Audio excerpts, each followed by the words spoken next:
Bonjour à toutes et à tous, c'est Pokitolama pour un tout nouveau tour de magie.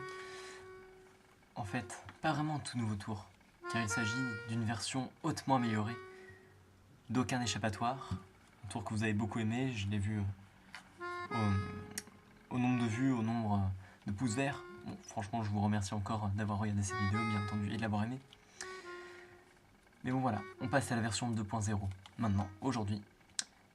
Vidéo qui est en plus, cette vidéo sera encore plus spéciale car il s'agit de ma participation pour le concours d'Étienne l'illusionniste et de Maxime Mornay, alias The Jack's Magic. Et donc je vais pas vous faire attendre plus longtemps, on va passer tout de suite au tour. Hop. Voilà, donc une boîte qui est vide, on peut le voir au trou. On peut même passer ses doigts dedans si ça nous chante.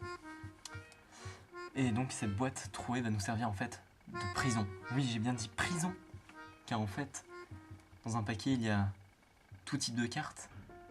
Par exemple, des cartes criminelles. Et là, c'est le moment où un spectateur choisit au hasard une carte criminelle. Par exemple, le 6 de cœur, qui peut être bien entendu signé.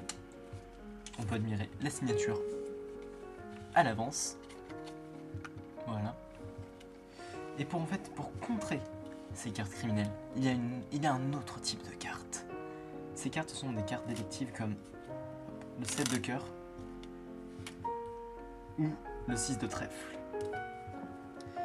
Et donc maintenant, on va perdre ce 6 de cœur dans le jeu. Voilà.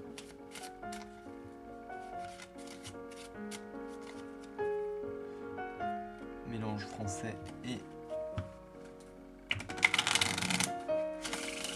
américain, voire coupe, et pourquoi pas une autre coupe.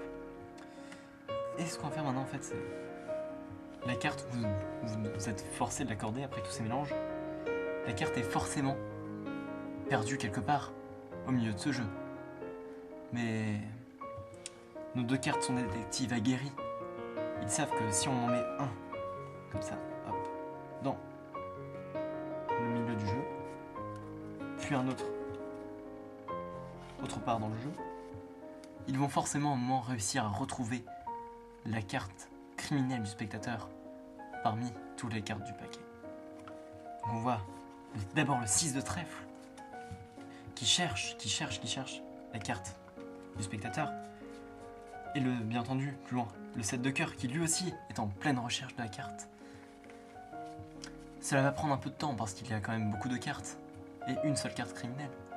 Mais il va suffire d'un regard, d'un claquement de doigts pour que le 6 de trèfle et le 7 de cœur d'un commun accord se jettent sur une carte.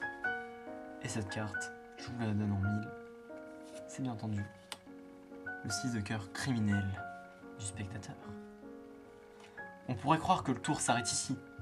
Mais non, ce ne serait pas drôle, vous êtes obligé d'en convenir. Parce qu'en fait, ce 6 de cœur, je vous l'ai dit, c'est un grand criminel. Il ne va pas falloir une simple arrestation aussi rapide pour pouvoir l'arrêter dans ses plans.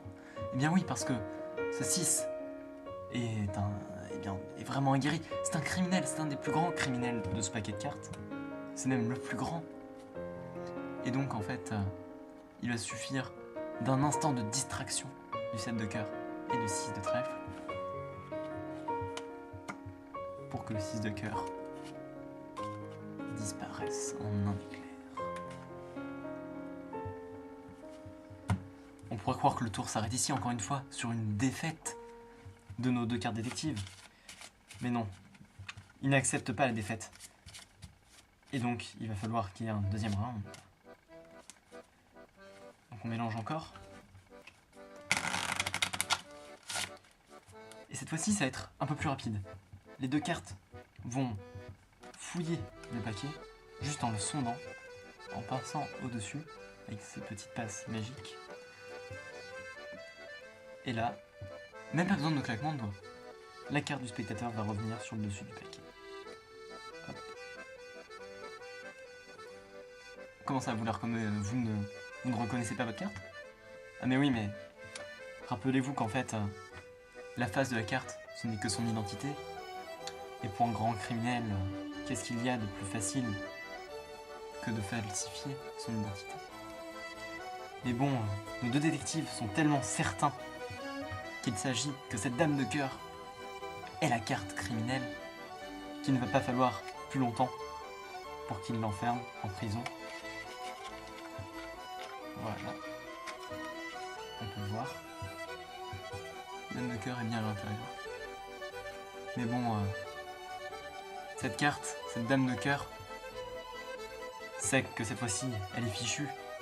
Donc il va juste falloir un simple interrogatoire, comme ceci, pour qu'on voit que la seule carte restante dans la boîte est le 6 de cœur signé du spectateur.